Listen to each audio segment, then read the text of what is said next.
Yes, mumeze nshuti banywanyi bacu no y'abasirimu televiziyo yanyu ndetse yaziye igihe ni nyuma yaho Felix Tshisekedi Tshilombo avugiye amagambo menshi ngo ngewe nzahura na nyakubahwa perezida wa Repubulika y'u Rwanda Paul Kagame narapfuye ubwo nta handi tuzahurira mu ijuru. Perezida Paul Kagame rero na mugenzi we wa DRC Felix Tshisekedi bahuriye i Doha muri Qatar mu nama yatumijwe n'umuyobozi w'ikirenga w'iki gihugu Tamim bin Hamad Al Thani igamije gushakira umuti ibibazo by'umutekano mu burasirazuba bwa demokarasi iharanira demokarasi ya Kongo. Ibiganiro byahuje Perezida Kagame ndetse na Felix Tshisekedi byabaye kuri uyu wa kabiri tariki ya 18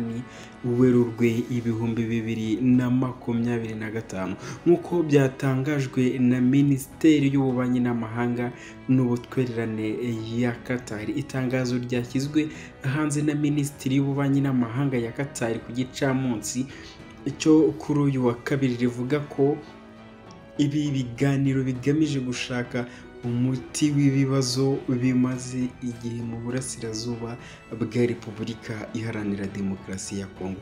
Iri tangazo kandi rivuga ko Perezida wa Repubulika y'u Rwanda na Perezida wa Repubulika iharanira demokarasi ya Kongo Felix Tshisekedi Tshilombo bashimye Qatar n'umuyobozi w'ikirenga w'igihugu Tamim bin Hamad Al Thani kubwo gutegura iyi nama yafashije kubaka icyizere mu guhuriza hamwe ejo hazaza heza kandi hahamye kuri Repubulika Iharanira Demokarasi ya Kongo ndetse n'akarere. Perezida rero Kagame na Tshisekedi bahuriye mu biganiro muri Qatar, murababona aho ngaho ku ifoto. Ni nyuma y'uko nyakubahwa Felix Tshilombo Mr nk'uko abantu bakuriye AFC M23 bari kumwita muri iyi minsi Mr Tshisekedi Tshilombo batari kwita perezida wa Repubulika rwose, nakaba yahuye na nyakubahwa His Excellence Paul Kagame.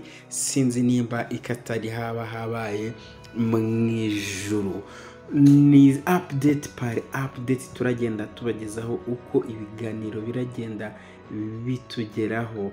Wowe utarakanze subscribe ukandaho ukandi kunzogera ndetse unandika muri comment nimba ya makuru agushimishije. Nge na Christianus Kabengera, iyi ni channel y'abasirimu nkuko mumaze kubimenyera. Wakoze subscribe rw'agaciro, Imana iguhereze umugisha utagabanije.